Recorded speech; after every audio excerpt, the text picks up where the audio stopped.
Hey y'all, it's Steph and I have a feeling this is going to be a long video, or at least longer than usual. There's a lot of stuff going on right now. You know, the autism awareness thing, that's Autism Awareness Month. I was watching this show on some channel about a little girl and she had schizophrenia. They were talking about how they had two mentally ill children. And I was watching her little brother. Showed him basically stimming and flapping and biting his hands and self-harming and all of the things that many of us with children with autism have gone through, have watched our children do. I listened to her saying that her son was mentally ill, and I was watching it and they didn't have a diagnosis yet. So with the schizophrenic sister, I was watching it and the whole time in my head I'm thinking, that kid's autistic. This child does not have schizophrenia. You know, he wasn't hallucinating. He was flapping and doing this thing. My kids did this thing, rocking back and forth in the hall. Biting biting their hands until they bleed. My kids ran into walls, brick walls, whatever kind of walls. They broke doors. They threw furniture. They threw... Oh my goodness. I can give you a list of all the things that they broke or destroyed. And they kept on saying, I know I heard her say it at least once, he was mentally ill. I think that bothered me because my kids are 12, and the first 10 years, first decade, was horrible, like, as far as watching them suffer and watching them self-harm and do the things that people with autism sometimes do, and the communication problems and lack of communication, all the things whenever they were small. I don't think I ever once called my kids mentally ill. I was watching a video on Facebook of this lady that she's a jazz singer, and my uncle plays with her in a band, and she's on my friends list, and I haven't ever met her, but she has a son with autism, and he has a service dog who's awesome. And I think what she was saying was that her little girl was diagnosed with autism also, and she's sitting there and she's trying to tell about an experience that happened while she was in Target, and it was not a pleasant experience. And she said something about all the noise in her car because her kids were yelling, and she kept on telling them, it's okay, it's okay. And there's certain things that you forget.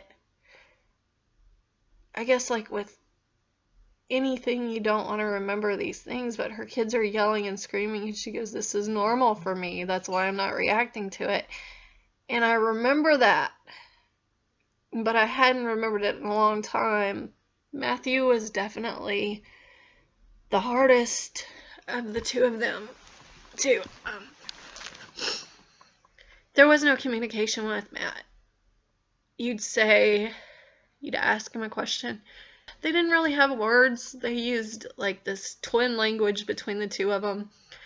And you would say, Matthew, do you want whatever it would be? His answer would be, he did not speak. That was his answer.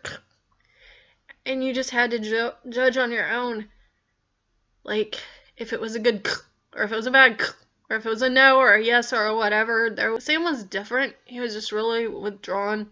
Matthew was also the rocker. Every time any music would play, any kind of music at all, they would drop whatever they're doing and sit on the floor and rock back and forth. And you would think that might be a good thing. I'd have to pull him out of it. They didn't make eye contact. They had toys. They didn't play with them. They lined them one behind the other. Books, chairs, anything that they could line up one behind the other. And what they did is they sat there and looked at him and made noises like and did like this. Matt would have scratches on his face, and I didn't know what was causing the scratches on his face. For a little while I couldn't figure out why he had bruises on his arms and scratches on his face, and he was flapping so hard that he was hurting himself. And I clipped his nails. It didn't matter. It still cut his face. They would throw things, everything, like if they were in their baby bed, whenever they were in cribs, they would take everything off of their cribs, everything that they were wearing, throw it, everything that they were wearing. I don't think I slept for years. Anything that they could touch, they threw. Our life was noise, like screaming constantly. I had CPS called on me because the person that called CPS, my children were 5 years old. They called CPS and told them it was a nosy neighbor. Somebody said my children were 5 years old and didn't talk and were potty trained. And no, they didn't, and no, they weren't. In a lot of ways, you would think that having twins with autism would be a good thing because they have each other always, no matter what. The reality of it was that it just added to the stress.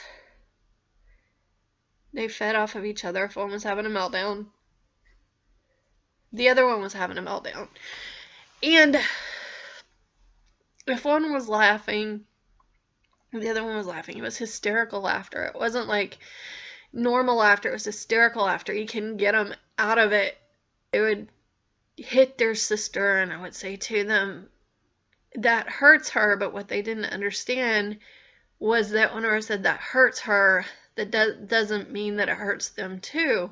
So they would just look at me and go, well, it hurt her, and they didn't understand. It's not that they didn't empathize, it's just that they didn't see her as being not an extension of themselves, I don't guess. I mean, that's what I think. That's how I rationalize it. They never slept. 4 or 5 in the morning, you're still trying to get them to go to sleep. And they never slept. I mean, that's like one of the...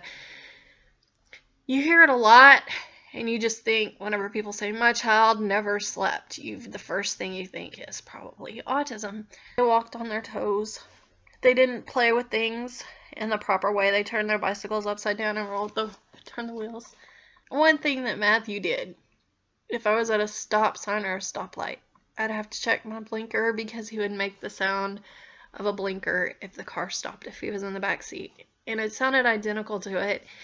And then he got to where he would make the noise of sirens. He did this, but he wouldn't talk.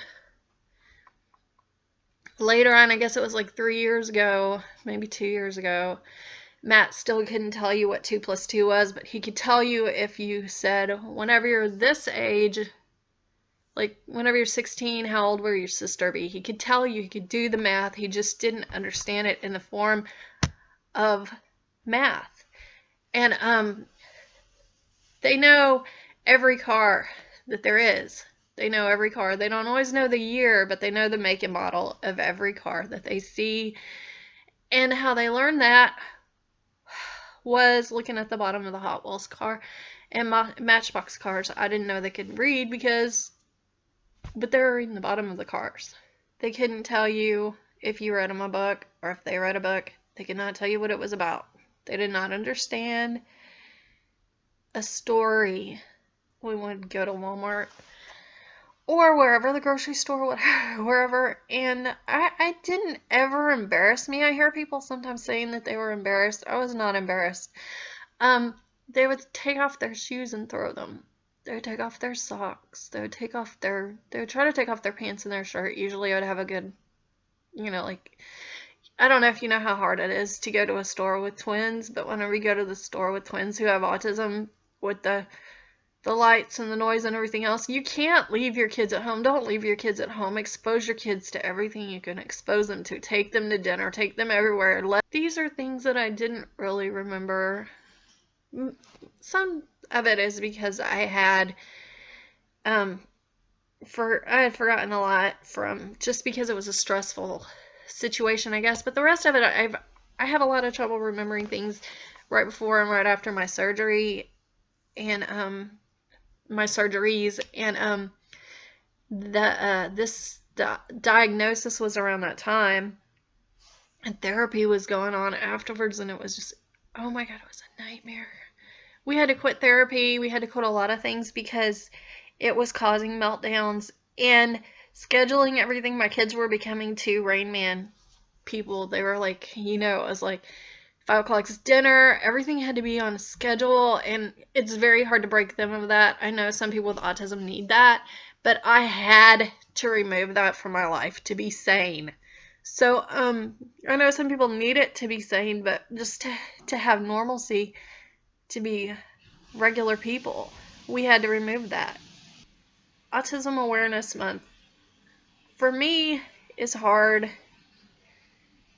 because there's still a lot of stigma behind it. Random people have told me to spank my child. Random people have told my children, people I've never met before, told my children that if they behaved, I would take them to McDonald's. The things people say. The horrible things people say. And sometimes whenever you see a child and they're in public and they're screaming and there's no real reason behind it. It's not that they're doing it for a toy or for any reason. They're not really doing it for any reason. They don't expect an outcome. That's a meltdown. That's what a meltdown is. A meltdown looks like a tantrum, but it's happening for no reason. There's no outcome that they're expecting from this. They're overwhelmed. The lights are too much. The noise is too much. It's a sensory related issue. It has nothing to do with behavior. And if you see a child in public, or a grown person, or a teenager, or anybody, I've seen teenagers, I've seen grown people, where I knew automatically. There was this one girl in Macy's. Her mother was making her try on dresses.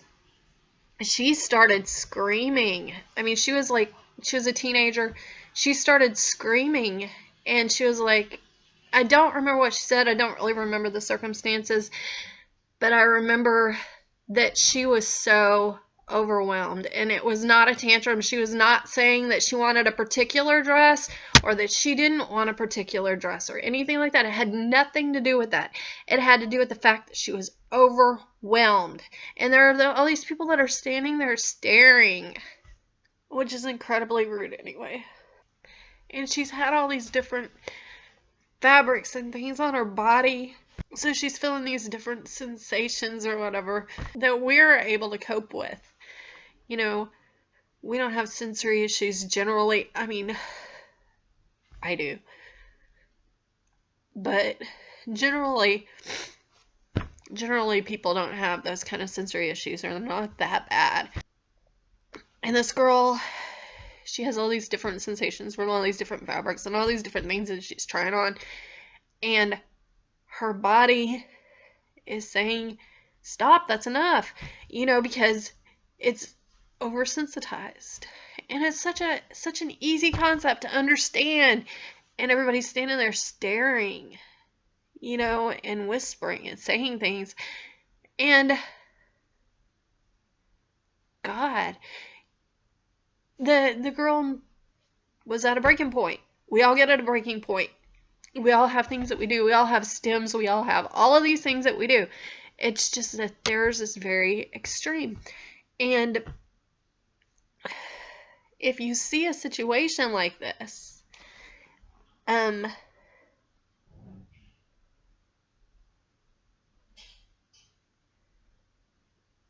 don't stare. Don't offer some kind of stupid advice like hit your kid. Nobody needs to be hitting anybody with autism.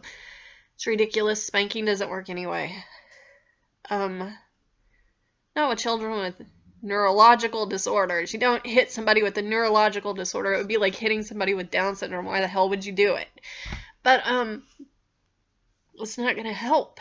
So if you see something like that going on, Or you see a child in a restaurant who can't cope with it, who can't cope with the noise, the sensation of all the different foods, the different colors, everything around them, the auditory things where they hear everything. They can hear the buzz of a fan, the buzz of a refrigerator, things that we don't hear, and they drive them crazy. And it's always hard to find that one thing that's causing your kid to melt down. It could be your refrigerator. It could be your ceiling fan. And it could be anything. And if you see a child in this situation, an adult or anyone in that situation, the best thing to do is just move on. There's nothing good that's going to come out of a rude comment. And frankly, we in the community are tired of hearing it. We're worn down, we're tired, our kids are tired. We don't need it. So, that was my rant. Sorry for the length of it. I think it's 1 in 68 now. 1 in 68 people going through this. And we still don't have the understanding of communities to leave people the hell alone. Well, I guess I need to get out of here before I continue on another rant. Well, I'll talk to you soon. Bye-bye. Much love and all that. Bye-bye.